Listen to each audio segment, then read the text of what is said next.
Olá a todos e todas. Estamos aqui mais um dia para discutir e debater sobre eleições e desinformação. Eu sou Marcelo, sou servidor da seção de pesquisa e cidadania da Escola Judiciária Eleitoral de Minas Gerais e hoje estamos com dois convidados aqui para esse debate, que é o Dr. Alessandro Barreto e o Luiz Florindo, nosso colega de TRE. Esse projeto, ele está inserido dentro de um projeto de virtualização das ações da CPEC, que deu início quando a pandemia impôs o isolamento social. A gente teve uma primeira conversa sobre essa temática e agora estamos num segundo encontro onde a gente vai aprofundar algumas questões mais práticas de como chegar nos responsáveis por produzir e divulgar desinformação.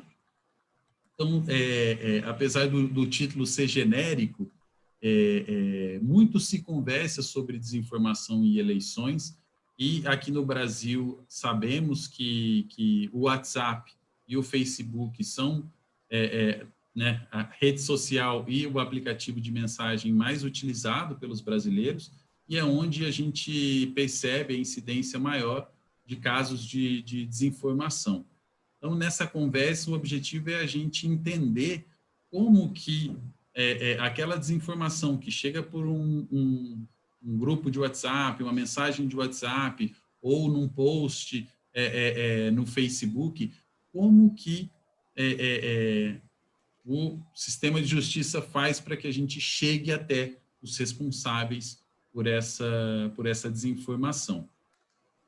Então, eu vou aqui apresentar brevemente os nossos convidados, né? O currículo é extenso demais para eu ler inteiro, então eu vou fazer uma apresentação aqui bem breve mesmo, para que vocês conheçam os nossos convidados nesse dia de hoje. O Dr. Alessandro Gonçalves Barreto, ele é delegado de Polícia Civil e coordenador do Laboratório de Operações Cibernéticas na Secretaria de Operações Integradas do Ministério da Justiça. Ele tem graduação na Universidade Regional de Cariri, é pós-graduado em Direito pela Universidade Federal do Piauí. Diretor da Unidade do Subsistema de Inteligência da Secretaria de Segurança Pública do Estado do Piauí, de 2005 até 2016. Ele integrou também um grupo de trabalho que revisou a Doutrina Nacional de Inteligência de Segurança Pública, é professor de cursos de inteligência cibernética pelo Senasp e pelo CEOP, professor da Academia de Polícia Civil das disciplinas de Inteligência de Segurança Pública e Investigação Policial, coordenador-geral substituto da Polícia Judiciária e perícia da Diretoria da Força Nacional de Segurança Pública, Segurança Pública, desculpa. E é servidor mobilizado da Segurança e Operações Integradas do Ministério da Justiça e de Segurança Pública. O Luiz Gustavo Florindo é servidor do TRE, lotado na Unidade de Segurança da Informação do TRE. Ele é especialista em redes e em segurança da informação, possui certificações internacionais, né, de ethical hacker, investigação forense de crimes cibernéticos, segurança da informação, é membro da Associação de Peritos Judiciais, Árbitros e Conciliadores e Mediadores de Minas Gerais e é membro da Associação Nacional de Peritos de Computação Forense. Então, feita essa breve apresentação dos nossos convidados, eu queria já, numa fala inicial, que eu vou abrir, eu já quero lançar aqui uma primeira pergunta, para que vou começar com o doutor Alessandro. Pode fazer uma apresentação aí breve e já ir direto para a resposta aqui desse questionamento. O questionamento que eu gostaria de fazer é o seguinte: e como é feita a identificação daquele que é responsável por produzir e divulgar conteúdo desinformacional via WhatsApp, com fins eleitorais? Então, como que a gente identifica a pessoa que se dedica a esse tipo de prática?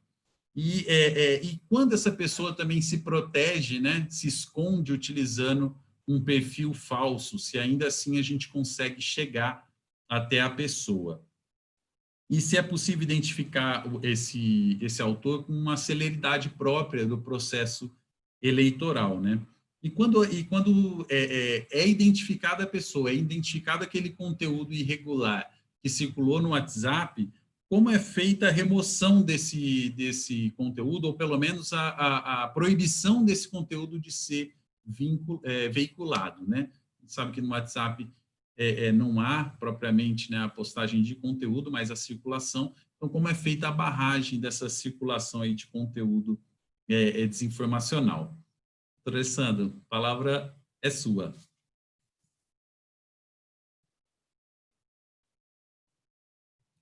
Acho que está com o microfone fechado. Bom, primeiro eu gostaria de agradecer a todos aqui pelo convite. Para mim é uma honra poder estar falando sobre tema tão atraente como é desinformação, crime cibernético, ciberespaço. Parabenizo você, Marcelo, ao Florindo e a todos do TRE por essa iniciativa, porque a desinformação a gente vence com informação. Então, isso é uma boa oportunidade de a gente desmistificar o ciberespaço e mostrar que é possível encontrar alguns atalhos nesse cenário. Antes de entrar nas respostas, eu queria fazer algumas colocações. O que nós vivemos hoje? A gente está numa era de pandemia, onde todos estão no isolamento social, grande parte das atividades migrou para o ciberespaço, reuniões agora são realizadas, né, via internet, educação, saúde, e estamos também próximos da eleição mais conectada de todos os tempos, certo? A gente já ia ter uma eleição bem conectada e a pandemia acelerou isso. Tá? Então, quando ela acelera isso, ela traz uma dificuldade maior para o operador do direito, para o profissional que vai atuar, que vai estar na linha de frente. Paralelo à pandemia, a gente já vinha convivendo com um fenômeno que estava afetando a gente de forma direta, que é a infodemia, a disseminação de informações de maneira de... a disseminação da desinformação. Tá? A gente não viveu isso, não está vivendo isso só nessa eleição, como isso foi visto na anterior, e também foi visto greve de caminhoneiros e outros movimentos aí que ocorreram no país. O que é uma grande dificuldade hoje contra a desinformação? Primeiro, o que é verdade e o que é mentira. Cada vez com essa imensidão de recursos tecnológicos, por exemplo, eu já lanço um desafio grande aqui, que vai ser o deepfake, a montagem com voz de candidatos e tudo, com recursos que estão disponíveis na internet e que vão dificultar tanto a remoção como a identificação e etc. Então, já vem mais um desafio para essas eleições. E o que todos têm que ter em mente?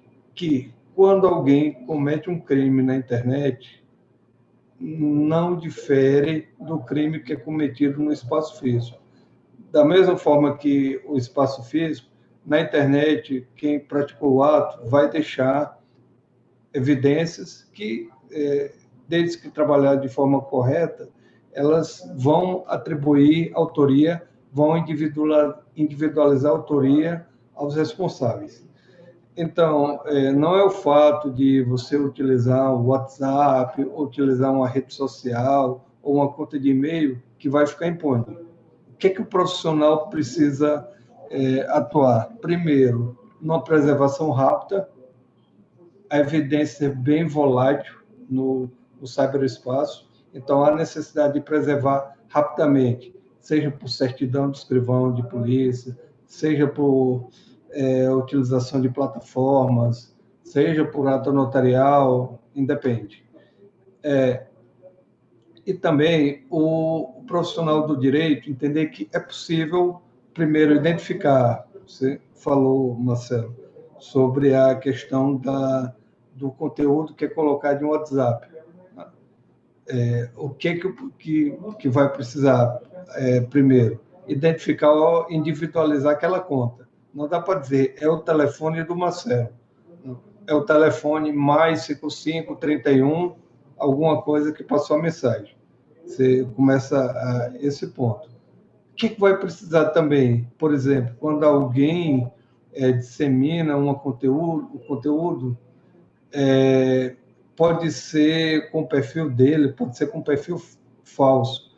Há necessidade de ordem judicial para individualizar aquela conta. Então, o que o juiz vai ter que fazer? Ele vai ter que expedir uma ordem judicial para o Facebook, por exemplo, e dizer, Facebook, informe os registros de conexão dessa conta no período de tantos a tantos dias, e com base nesses registros você vai chegar a individualizar a pessoa. É possível remover o conteúdo? Sim, é possível. Como é que faz na questão do WhatsApp? Você vai precisar gerar a URL de encaminhamento. Tá? Isso já foi feito na outra eleição e nessa também é possível ser feito. Então, identifica a URL de encaminhamento. Quando a URL de encaminhamento ela deve constar na ordem judicial e, a partir daí, o que é que vai ter que haver? O encaminhamento para a plataforma WhatsApp, através do canal de comunicação, para que se remova esse conteúdo. Alessandro, mas e o primeiro a postar? Esse é o grande dilema. Tá? Vamos lá. Nada é impossível quando se fala em tecnologia. Acho que o Florindo pode até depois fazer alguns comentários. Nada é impossível. Então, se trata de, vamos lá, um banco de dados. É tecnicamente possível demonstrar quem for o primeiro a subir o conteúdo. O que eu tenho visto, Marcelo? Nos últimos anos, a cooperação dessas empresas tem sido extraordinária com o Poder Judiciário, com as polícias. Então, a gente avançou de forma considerável nos últimos anos, mas precisa avançar um pouco mais, porque cada ano que vem, cada eleição que vem, nós temos mais desafios. Tá? Então, há uma necessidade de atribuir aquele primeiro que sobe o conteúdo, tá? Porque tem vários aspectos que a desinformação tem que ser atacada, principalmente a educação. Não tem tecnologia melhor do que a educação. Tá? Quando todos tivermos a educação digital, para só compartilhar aquilo que a gente tem certeza, para fazer a dupla verificação do fato, para desconfiar quando receber uma mensagem urgente, não deixe de repassar letras em caps lock. Opa, isso aqui tá com cara de apelativo. Isso pode ser uma notícia desinformadora. Mas se precisa também que essas empresas cada vez mais cooperem. Porque quando você atribui o autor, você responsabiliza de forma rápida, tá? Você consegue mitigar bastante essa problemática. E só, eu não sei se eu alcancei todos os questionamentos que você fez, mas independe, seja de ser no Facebook, no Instagram, no WhatsApp ou numa conta de e-mail.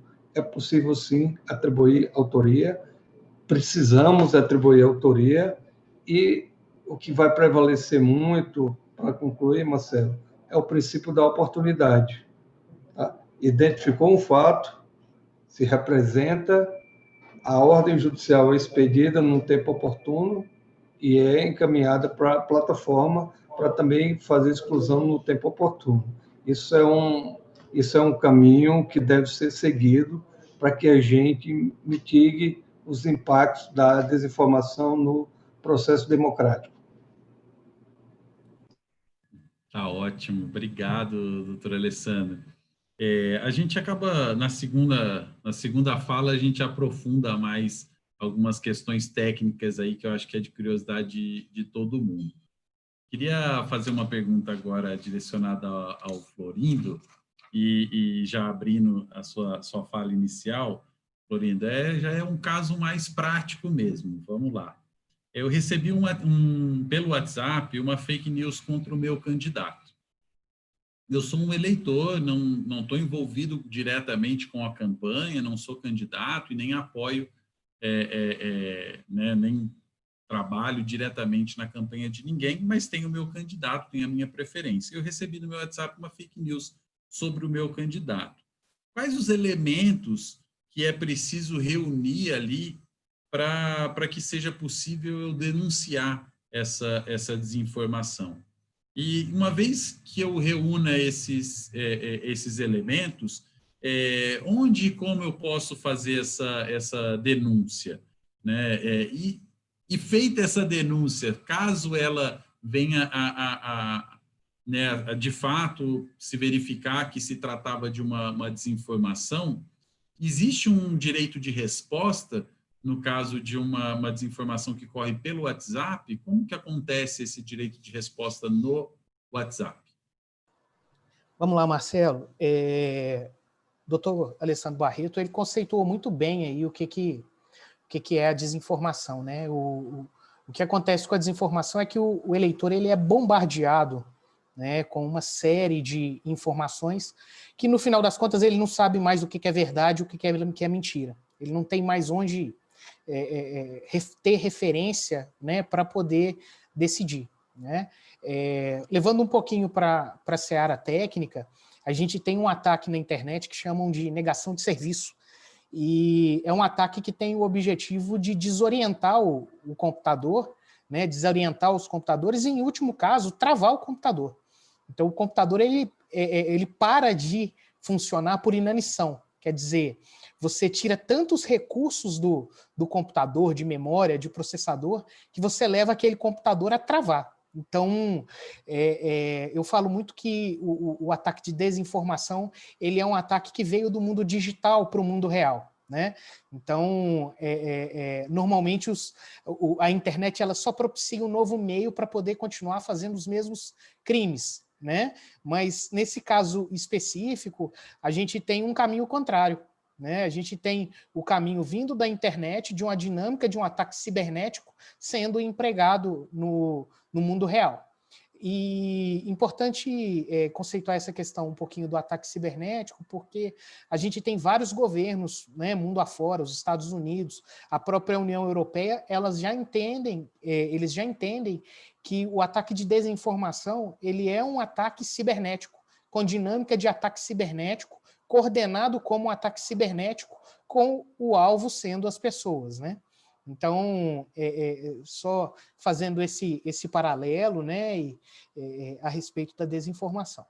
Qual que é um grande ponto que a gente tem que atentar, que é com relação ao limite de atuação da Justiça Eleitoral, né, nesse processo de recebimento de uma denúncia, da investigação e tudo mais. Né? O doutor Alessandro Barreto muito bem pontuou a respeito da questão, da possibilidade de identificar a autoria e tudo mais, mas é importante ressaltar que isso aí é uma atividade de investigação. Né? E essa atividade de investigação ela é uma atividade que fica mais ligada ali à atribuição das polícias judiciárias, né? Quais sejam as polícias federal, polícia civil e até mesmo o Ministério Público Eleitoral, que é o titular da ação penal eleitoral. Então, a justiça eleitoral ela é, vamos dizer, praticamente um polo passivo nessa questão, né, dos crimes eleitorais, com uma pequena exceção, né, no tratamento das denúncias que estão na seara da propaganda eleitoral e que atingem diretamente o poder de polícia do juiz eleitoral. Né? A internet ela entra como um aspecto em que ela sendo utilizada como meio de forma irregular para poder veicular um conteúdo irregular de propaganda eleitoral, ela é um terreno em que o juiz eleitoral pode, sim, a partir do conteúdo identificado e individualizado, solicitar a retirada desse conteúdo do ar. Né? O livro do Dr. Diego Reis, ele faz uma definição que é muito interessante a respeito sobre o objetivo da fake news, né? E ele fala que o objetivo da fake news é reproduzir conteúdo direcionado aos eleitores, sem preocupação com a verdade, né? Então, o objetivo é sempre encaminhar ao eleitor uma informação que ele quer receber, de forma que o candidato conquiste a simpatia do eleitor e ali, com a consequência disso, o voto do eleitor, né? O que ocorre e como que a gente pode incorrer e como que a justiça eleitoral, a partir de um julgado, de um caso concreto do juiz eleitoral, como que a justiça eleitoral pode classificar isso aí, né? O próprio Código Eleitoral, apesar de ser uma legislação, né, que foi consolidada a última vez em 1997, mas com várias alterações posteriores, inclusive com alteração esse ano e tudo mais, ele já prevê esses crimes que normalmente são consequência da desinformação. Né? Então, a gente tem ali o artigo 296, né, que é, para mim, no meu ponto de vista, o maior impacto da desinformação, que é o tumultuar o processo eleitoral. Né? Então, quando você tira a capacidade de pensar do eleitor, você está tumultuando o processo eleitoral. Esse artigo 296, ele fala mais especificamente a respeito de promover desordem, né, no sentido de prejudicar os trabalhos eleitorais. Então, ali a gente já tem um problema que, para mim, é o maior problema dessa questão da desinformação. Né? A gente também tem outros artigos, como calúnia, difamação, né? Divulgar ali no contexto da propaganda fatos, né, que já são sabidamente inverídicos, né, que já estão ali também classificados nos artigos 323, 324 e 325 do Código Eleitoral. Né? Então, são alguns pontos que é importante a gente estabelecer, né, definir que cabe à Justiça Eleitoral, como polo passivo, né, julgar os casos e somente no contexto do juiz eleitoral, ali, quanto à forma e quanto ao meio, né, efetivamente fazer uma atuação. Mas ao juízo eleitoral, por exemplo, não é permitido, a partir de uma propaganda irregular, com uma propaganda que tem ali um indício, uma evidência ali de que já é uma desinformação, que na verdade vai ser constatado com uma investigação criteriosa do Ministério Público Eleitoral e tudo. Então não cabe o juiz naquele momento, por exemplo, aplicar uma multa, né? A legislação eleitoral, ela veda que naquele processo ali de remeter uma ordem para a rede social, para que tire, que interrompa a veiculação, né, daquele conteúdo, que o juiz ele tenha que aplicar uma multa. Né? Então, assim, conceituando esses aspectos, determinando ali alguns pontos de pega, só para a gente poder estabelecer o limite de atuação da Justiça Eleitoral, o que é necessário ali para a gente poder denunciar? Como o doutor Alessandro informou, no processo de investigação da desinformação, a gente já precisa de algumas evidências, né, para a gente poder individualizar aquela postagem e tudo mais. E essa individualização, como ele bem disse, ela é possível, por exemplo, pelo número do telefone, né? Então, é importante ali que na hora que chega aquela denúncia, por exemplo, ao Ministério Público Eleitoral ou por meio de boletim de ocorrência na Polícia Civil, na Polícia Judiciária, na Polícia Federal, ou quando isso é feita uma ata notarial, ou quando um servidor da Justiça Eleitoral, né, é instado por um eleitor, né, o eleitor pede que seja registrado, é importante que naquele primeiro momento já seja feito ali o registro. Qual que foi o número do telefone? Né? É importante o mais 55, né, antes do número. Né? Quando que foi veiculada a propaganda? Né? Qual que era o teor da propaganda? Né, no sentido de ser uma imagem, uma foto, um vídeo, né, um áudio e tudo mais. você fazer aquela identificação, em último caso, até mesmo aquele código ali da chave secreta de criptografia ali do WhatsApp, né, que a gente tem uma telinha, né, no WhatsApp, é importante também, porque hoje um número que está sendo usado pela pessoa A, daqui 2, 3 meses, ele pode estar sendo usado pela pessoa B, C, D, e essa individualização logo ali no registro da ocorrência também, ela pode fazer muito bem para uma ação mais aprofundada de investigação, né? Então, isso é bem importante.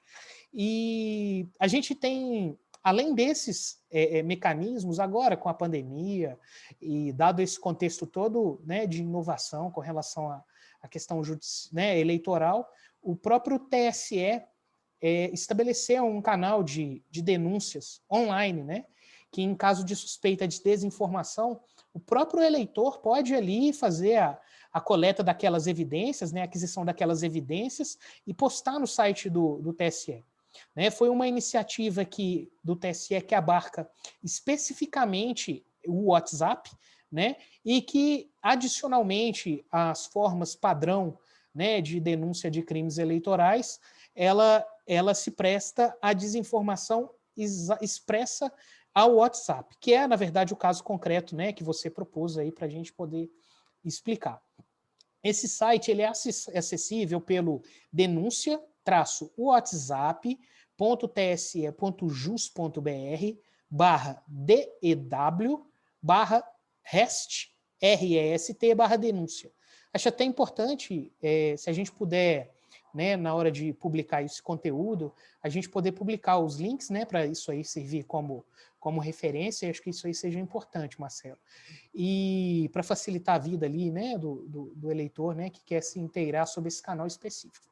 E até muito didático esse formulário do TSE, porque ele faz alguns apontamentos, né? O que é a característica ali de fato de uma desinformação, né? O doutor Alessandro já abordou isso aí, mas eu achei bem interessante a pegada que o TSE deu nesse assunto. E o TSE, nesse formulário, ele traz algumas definições que ele provavelmente vai entregar o WhatsApp, né, que ele fala, inclusive, no formulário, para que o WhatsApp mesmo possa remover e bloquear aqueles telefones, né, que estão com suspeita, aqueles números telefônicos. Então, por exemplo, se você recebe uma mensagem de um telefone desconhecido, quer dizer, você não tem na agenda com conteúdo defamatório, de propaganda, né? Se o texto da mensagem é genérico, né, você vê que aquela mensagem pode ter sido preparada para mandar para centenas, milhares de pessoas, né? Outro aspecto é se aquela mensagem, você tem visto a veiculação dela em vários grupos ao mesmo tempo, né? Assim, numa janela de tempo curta, você vê aquela mensagem circulando em vários grupos, né? E até mesmo a sua rede de contatos. Espera aí, foi só eu que recebi?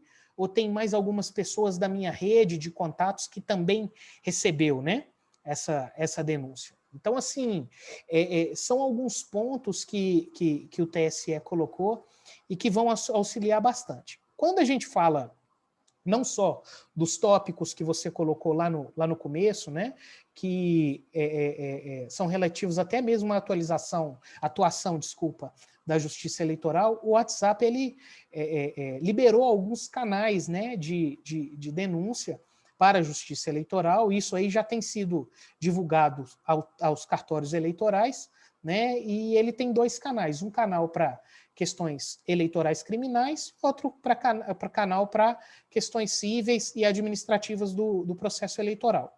O canal para crimes eleitorais na internet é o records@whatsapp.com, e a gente tem um outro canal que é o waeleitoral2020@matosfilho.com.br, que na verdade é o escritório que representa o WhatsApp no país, né? Quanto à questão do direito de resposta, essa daí foi uma questão muito boa que você colocou, né? Como que a gente faz o direito de resposta digital no WhatsApp, né? Primeiro é importante a gente conceituar alguns aspectos, né? Em sentido amplo, e uma premissa básica do WhatsApp é que os grupos do WhatsApp são fechados, né? Então, são grupos de familiares, ou da turma do futebol, né? Ou da turma da academia, né? Então, ali é um conteúdo privado, é como se a pessoa estivesse falando ao pé do ouvido ali com as pessoas próximas dela, né? Então, aquele conteúdo a gente cai na premissa de que é uma conversa reservada e que isso inicialmente não pode ser considerado o crime eleitoral. Inclusive, é o encaminhamento padrão que o TSE tem dado para esses casos. Agora, colocando aqui uma pulguinha atrás da orelha, né, de todo mundo com relação a essa questão, a gente tem que lembrar que alguns grupos, e esses grupos especificamente de desinformação, eles têm por característica de veicular o link de acesso ao grupo, de entrada ao grupo, de forma pública.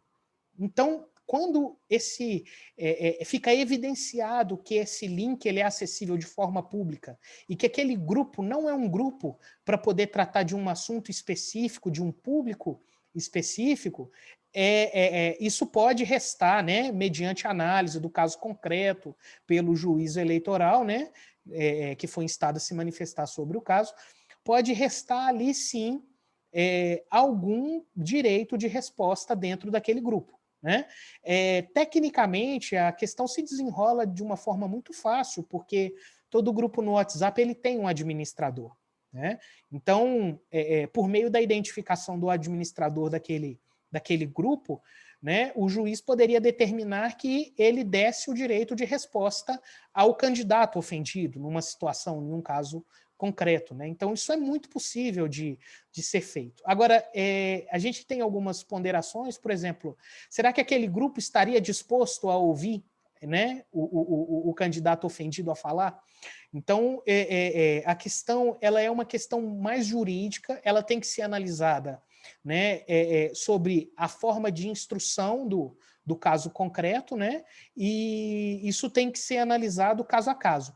Tecnicamente, seria 100% viável, vamos dizer assim, né? Ótimo. Interessante como a gente consegue, né, com a visão de quem tem o conhecimento de tecnologia da informação, como essa coisa de, estou na internet, ninguém me acha aqui, ou é no WhatsApp, não ligo para isso, como é possível a gente fazer, proibir, né, prática desinformacional por meio desses aplicativos também. Até puxando um pouco com o que você trouxe, Florindo, eu queria fazer uma pergunta, doutor Alessandro, que muitas dessas redes sociais, né, desses aplicativos de mensagem, como é o caso aqui do WhatsApp, que foi citado, eles já têm protocolos, né, então, de denúncia de desinformação, e isso pode chegar até mesmo na exclusão daquele perfil, daquele usuário, né, que é responsável pela divulgação. Levando em consideração essa atuação que ela pode ser, a gente pode chamar ela de preventiva ou repressiva por parte da própria plataforma e da atuação da justiça eleitoral, o papel dessas empresas, né, dessas plataformas dessas digitais, como o senhor falou no começo, ela vem uma crescente, uma parceria crescente com a Justiça Eleitoral para tentar se identificar as pessoas que abusam, né, dos seus direitos e cometem eventualmente crimes. Você falou que precisa avançar mais. Esse avanço, ele partiria em que direção? De identificação dos responsáveis, esse avanço que o senhor colocou no começo, né, que é necessário nessa relação justiça eleitoral e essas empresas de tecnologia. Ele caminharia em qual sentido? Em dar mais autonomia para essas plataformas para proibir a conteúdo desinformacional, ou dessas plataformas cada vez mais trocarem informação com a Justiça Eleitoral para que a Justiça Eleitoral possa responsabilizar as pessoas que cometem esse tipo de prática? Qual que é o caminho desse avanço da relação da Justiça Eleitoral e das plataformas? Vamos lá. Primeiramente, a gente tem que esclarecer alguns aspectos sobre a remoção de conteúdo na internet. Há uma falsa impressão de que um conteúdo postado ele não pode ser retirado depois que publicado. Tecnicamente, sim. E há também aquela impressão de que tudo precisa de ordem judicial. E, na realidade, a gente tem algumas situações excepcionais. Por exemplo, a vingança digital ou o compartilhamento de conteúdo íntimo sem autorização. Ele não necessita de ordem judicial, isso está previsto no Marco Civil da Internet. Violação de direito autoral, ele não necessita de ordem judicial. E um outro aspecto que é bem interessante, esqueci, nos casos de abuso e exploração sexual infanto-juvenil, se o responsável pelo serviço não remover, ele vai também tá praticando o crime. E no caso de violação aos termos de uso ou política de privacidade do serviço. Se a gente der uma lida na política de privacidade do Facebook, do WhatsApp, do Instagram, da Google, a gente vê determinadas condutas que eles não toleram e eles removem independentemente de ordem judicial. Por exemplo, a desinformação, eles removem perfis, removem fatos relacionados com a desinformação. Por isso que acho que o Florindo até falou bem, a questão de canais de denúncia, tanto do TSE como do WhatsApp tem um canal de denúncia, por exemplo, vamos supor que em determinada cidade de Minas Gerais alguém cria um perfil fake de um determinado candidato a prefeito e no WhatsApp começa a disseminar conteúdo para uma gama de pessoas. Esse perfil ele pode ser removido independentemente de ordem judicial. O WhatsApp tem um canal lá que você captura os prints, eu sou o dono desse perfil, esse perfil está utilizando minha foto, remova, ele não tem autorização. E o WhatsApp ele tem atuado rapidamente. Tá? Então, é importante que a população atue nessa contribuição de cada vez mais denunciar, seja através do TSE, seja através das plataformas, por exemplo, como denunciar perfil fake no Instagram. Vai lá no Google e pesquisa, como denunciar perfil fake. Tem lá uma infinidade de opções. Então, esse é um caminho também para que a gente consiga minimizar vários aspectos. Como avançar?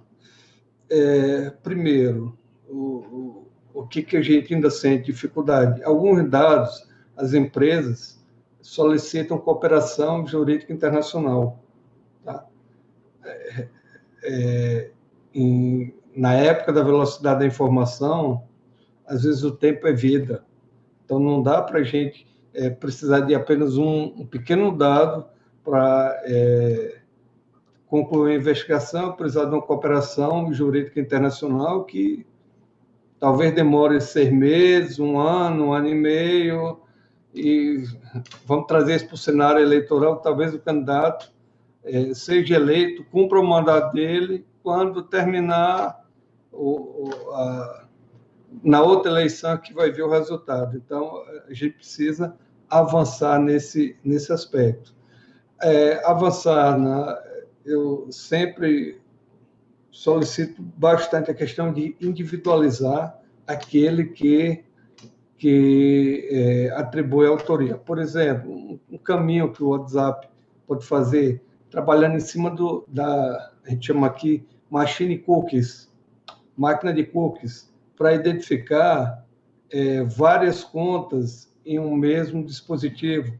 Isso inibe bastante a disseminação de notícias falsas. E avançar, eu volto a repetir, os avanços estão sendo grandes demais, já foram consideráveis. Eu asseguro a você, Marcelo, ao Florindo e a todos que, apesar da quantidade de informação, de uma eleição tão conectada, a gente aprendeu muito já com as outras eleições, com outras coisas que ocorreram, então vai ficar mais fácil, tá? Mais fácil para lidar com diversas situações. E um ponto que eu gostaria de mencionar aqui também, Marcelo, seria a questão da excepcionalidade da atuação do poder judiciário eleitoral. Tá? A própria lei eleitoral é clara nisso, de que essa intervenção seja de maneira excepcional. Mas, quando ela ocorrer, ela tem que ser prática, eficaz e oportuna. Ela tem que ser rápida, sob pena de... o poder da desinformação é impressionante. Então, se esse conteúdo não for removido num tempo hábil, talvez ele possa comprometer em alguns cenários. E, por fim, acho que vai um recado bem claro, principalmente ao eleitor. Desconfie de mensagens que você recebe. Cuidado, a desinformação, aquele que propaga, aquele que repassa para grupos, às vezes, para dar uma maior veracidade, ele mistura imagens verdadeiras com outros imagens de outros acontecimentos para dar uma maior credibilidade, certo? Então, recebeu uma mensagem, cara, vai lá no Google, vai nas notícias de checagem de fatos, tem vários pelo país que já indexam essas notícias falsas, e, principalmente, tem alguma dúvida, não repassa, não queira ser aquele primeiro, sou eu que vou postar isso no grupo. Isso é muito importante. Eu acredito fortemente que a educação digital é o melhor caminho para a gente minimizar isso. Então, quando a gente tem a consciência de, urgente, repasse, não deixe de passar, diz que tire do ar, desconfia, tá? Desconfia, denuncia, como o Florindo falou bem, a denúncia para a remoção desses perfis, para a remoção desses indivíduos que fazem isso, é um bom caminho para que a gente tenha um processo democrático bastante tranquilo em novembro agora. Que ótimo, obrigado, doutor Alessandro. E até vou pegando carona aqui numa resposta e fazendo a próxima pergunta. Florindo, o doutor Alessandro falou dessa necessidade da justiça eleitoral dar uma resposta rápida. Né, a volatilidade da desinformação no ambiente virtual é tamanha que uma resposta que demore nem tanto para o padrão, às vezes, do judiciário, mas ela pode ser infrutífera, né, quando a gente está falando da desinformação relacionada às eleições. E como a desinformação ela não se manifesta necessariamente numa única forma, ela assume várias formas, e a gente tem que olhar para o conteúdo da desinformação e qual que é o objetivo daquele conteúdo, né? Quem que quer ganhar, quem que quer favorecer ou desfavorecer, enfim, o que está por trás daquele conteúdo. Não raras vezes, a gente vai estar diante de um conteúdo produzido na internet que uma pessoa leiga é incapaz de dizer se houve manipulação ou não. É claro, naqueles fatos que são checáveis, né, como o doutor Alessandro colocou, fica mais simples, digamos assim, o caminho para a gente encontrar, né, se há algum tipo de conteúdo fraudulento ou não. Mas quando esse conteúdo não se apresenta claramente para uma pessoa leiga, entra a figura dos peritos, né? Dos peritos forenses digitais, enfim, da perícia voltada para esse tipo de tema, de desinformação na internet. Então, na sua opinião, vamos abrir aqui um pouco a possibilidade de você manifestar a sua opinião mesmo sobre essa evolução por parte da Justiça Eleitoral. A gente viu que as plataformas, né, e as empresas de tecnologia estão evoluindo no sentido de enfrentar a desinformação. E a Justiça Eleitoral, na sua percepção, ela tem olhado para os peritos e olhado para essa atuação capacitada em tecnologia da informação para subsidiar juízes e juízas eleitorais? Como tem se dado esse processo dentro da Justiça Eleitoral? E é possível a gente combinar a celeridade necessária de uma decisão, nesse caso, de desinformação pela internet, com a atuação de um perito que faz um laudo, por exemplo, né, um deepfake ali, se o juiz não sabe se houve ou não manipulação naquele vídeo, se tivéssemos peritos para analisar isso, um laudo disso é feito com a celeridade necessária ou adequada? Como é que isso se dá, Florino?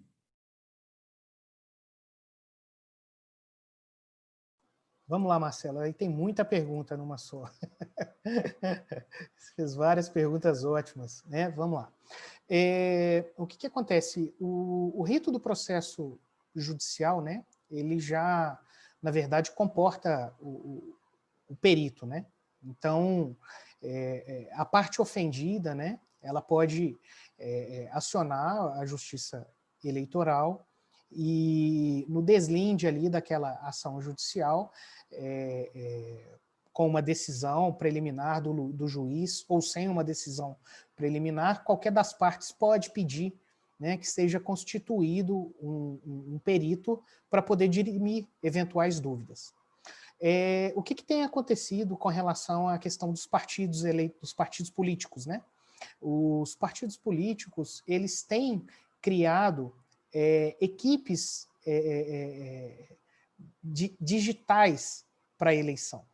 Então, já existe um movimento dos partidos políticos, por meio das suas diretrizes nacionais e estaduais, no sentido de eles mesmos monitorarem as redes sociais e eles mesmos instruírem, né, essas denúncias para a Justiça Eleitoral.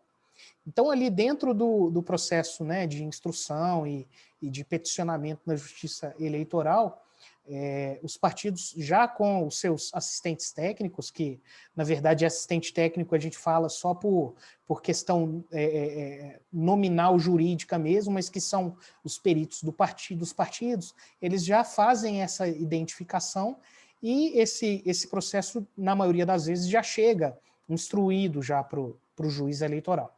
Né? Então, cabe ao juiz eleitoral, diante das provas, né, a apresentar ali a possibilidade de defesa para a parte, né, ré do processo se manifestar e a partir desse aspecto definir. Né? Com relação às agências de checagem, como você mesmo falou e o doutor Alessandro também falou, eu queria deixar alguns nomes aqui de agências, né, para poder facilitar aí que os eleitores possam, em sentido mais amplo, falar, né, fazer uma consulta. Então a gente tem, por exemplo, a agência Lupa, tem a agência boatos.org, tem o Farsas, né, tem o Fato ou Fake, né, e tem o Fake e o UOL Confere. Então, assim, são algumas agências que eu tenho visto um ativismo bem interessante no sentido de mapear isso de uma forma geral. Ainda na pegada, voltando um pouco aí para a pegada da questão dos peritos, né, digitais aí com relação ao processo eleitoral, a gente vê que o TSE, né, instituiu um núcleo de enfrentamento à desinformação. Né? Então, por mais que não esteja explícito ali que existe uma equipe técnica por trás, né, e que tudo mais, mas tem ali um grupo de pessoas que estão buscando caracterizar a desinformação de forma prática para poder criar ali os canais, né, de denúncia. É lógico que essa questão é uma questão que vai carecer, sim, de aprimoramento contínuo, como mesmo doutor Alessandro disse, né? A gente precisa de tanto melhorar essa relação e a celeridade do processo com as redes sociais, mas também melhorar a forma com que a gente notifica as redes sociais, a forma como as denúncias chegam à justiça eleitoral, para a gente poder ter uma justiça eleitoral, um judiciário e um processo de investigação, né, efetivo, né, com relação à questão das provas, né?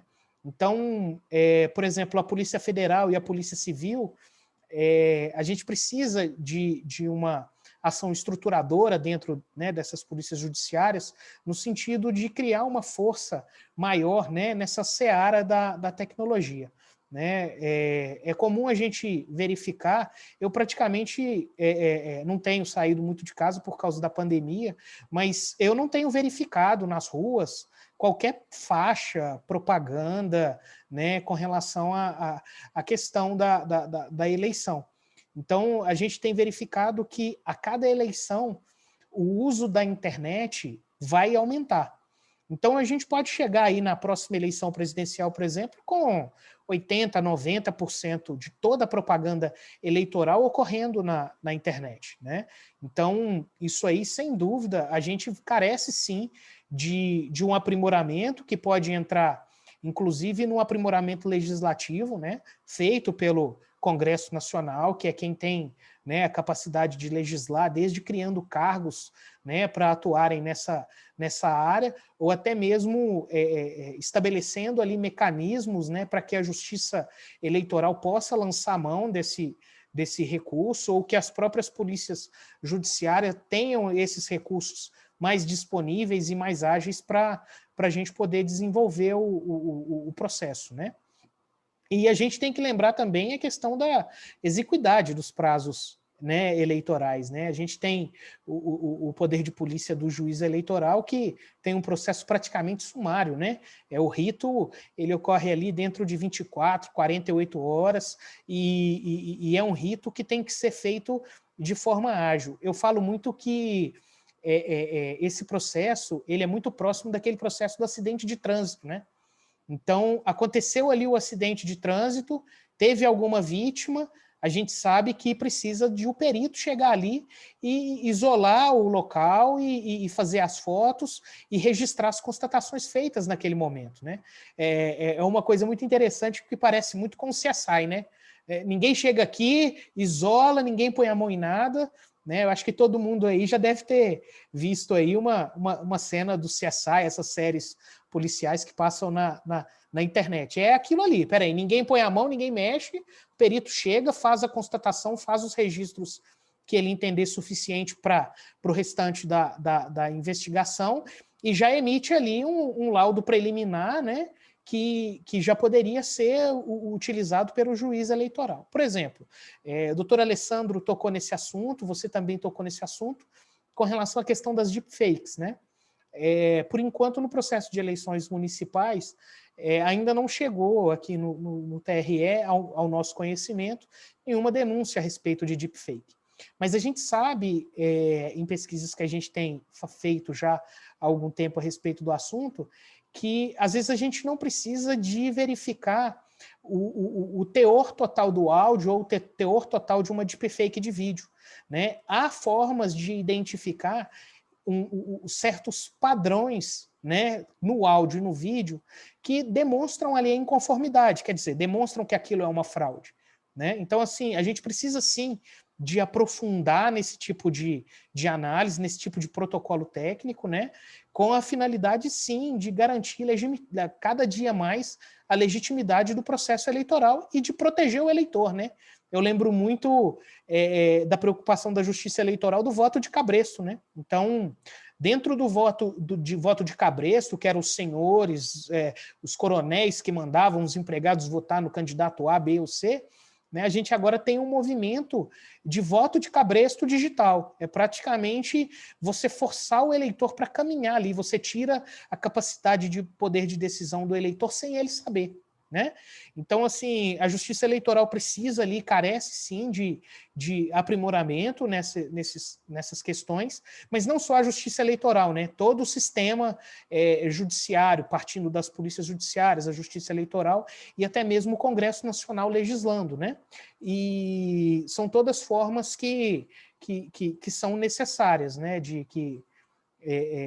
Para evoluir essa questão. Não sei se eu consegui responder todas as suas perguntas, espero que sim. Respondeu sim. A gente está caminhando para o final aqui desse nosso bate-papo.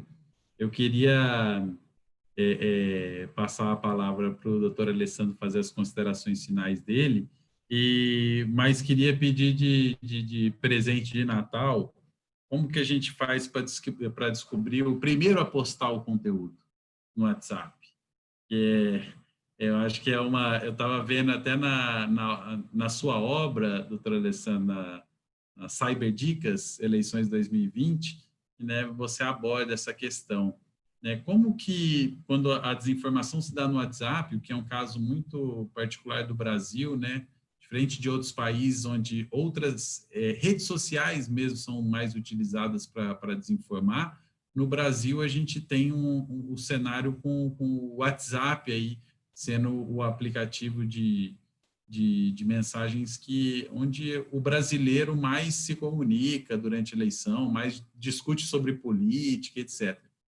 Então, é possível a gente chegar dentro da realidade hoje, da legislação atual, da atuação em parceria entre Justiça Eleitoral e WhatsApp, a gente consegue chegar no primeiro a postar o conteúdo.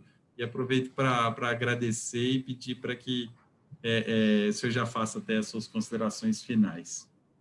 Bom, Marcelo, como eu falei anteriormente, a gente sempre escuta muito a dificuldade técnica. Eu não posso fazer isso por dificuldade técnica. Eu vou trazer um pouquinho para minha atividade policial. Quando eu atuei antigamente em algumas interceptações telefônicas, eu ouvia muito não temos condições técnicas de fazer, e sempre se dava se procurava alternativa e se cumpria aquilo. Tá? Uma das redes sociais aí que nós falamos, há alguns anos atrás, ela simplesmente alegava que não tinha condições nem de fornecer os IPs, eu não tenho nem como de fornecer protocolos de internet. Então, assim, os desafios vão mudando, e tem que vir ocorrendo essa adequação para o que vem pela frente. Tá? Vamos supor que daqui a um mês, 2 meses, o WhatsApp começa a fornecer o primeiro a postar. Daqui a 2 anos já vai ter um outro fato novo, um outro desafio para ser enfrentado. Então, a gente sempre escuta. Eu não tenho condições técnicas. Quem é da área de tecnologia da informação sabe que nada é impossível quando a gente fala desse cenário. Precisa haver uma adequação. O compliance já está bem favorável. Eu acredito que ele pode ser um pouco mais, porque na hora que a gente começar a atribuir quem for o primeiro a postar e responsabilizar essas pessoas, vai ser um grande recado para os demais. Não faço, que fulano fez e foi identificado e vai responder criminalmente por isso. Então, assim, é só a gente acabar com essa palavrinha dificuldade técnica e começar a ouvir. Vamos ver o que podemos fazer, tá? Para fazer isso. Por fim, quero parabenizar todos do TRE pelo evento. Acho que sempre bato na tecla. Acho que a educação digital, bate-papo, a conversa, a orientação dos caminhos é uma grande alternativa para mitigar isso. Às vezes me preocupa muito a questão de criminalizar a rede. A rede ela não pode ser criminalizada. A internet é uma criação excepcional que está possibilitando inúmeros caminhos para a gente. Vocês já imaginaram, numa época de pandemia, quanto nós estaremos sofrendo se não tivéssemos essa interconectividade para receber informações, para trabalhar em casa, para poder auxiliar na educação online, etc. Então, assim, ela não pode ser criminalizada. Essas ferramentas que a gente falou, todas foram criadas com finalidade lícita, tá? Todavia, pouquíssimos usuários mal intencionados ou criminosos aplicam essas ferramentas para cometer crimes, para praticar atos abusivos. Então, assim, a rede como um todo, ela não pode ser penalizada, mas a ferramenta ela não pode ser utilizada para proteger quem comete esse tipo de ato. Então, concluindo, que vai ser uma eleição difícil, mas eu vejo muito os operadores do direito, cito o TRE Minas Gerais, antecipando cenários. E nessa revolução tecnológica, quem antecipa os cenários sai na frente, vai ser bem sucedido e vai ter uma eleição bem mais tranquila do que outros locais. Parabéns, Marcelo, parabéns, Florindo, e parabéns a todos do TRE. Obrigado, doutor Alessandro. Florindo, chegamos no finalzinho mesmo, estamos aqui no adiantar da hora. Queria suas considerações finais como quem está à frente do Núcleo de Segurança da Informação do TRE e tem uma eleição, como você já bem disse, quase que completamente digital. Como é que são os desafios aí, suas considerações finais sobre o cenário que se avizinha? Marcelo, é importante a gente dar algumas dicas, né, de comportamento aí para o pessoal, né? Assim, pelo menos em sentido amplo, a gente pede, por exemplo, que as pessoas sempre se identifiquem nas redes sociais, né? Anonimato não pode, né? É proibido pela legislação eleitoral, né? Evite calúnia, ofensa, né? A imagem, candidato, partido político, coligação, a justiça eleitoral, evite esse tipo de comportamento, né? Fazer disparo em massa de conteúdo também não é legal, né? Vamos tentar fazer um processo eleitoral mais frutífero, né? E também não remunerar sites, né, para exibir propaganda indevida também. Então, assim, como dica em sentido geral, a gente fala isso. Com relação à questão das eleições específicas e dessa parte digital, de fato, a gente está em processo de ter a eleição mais digital da história do país, né?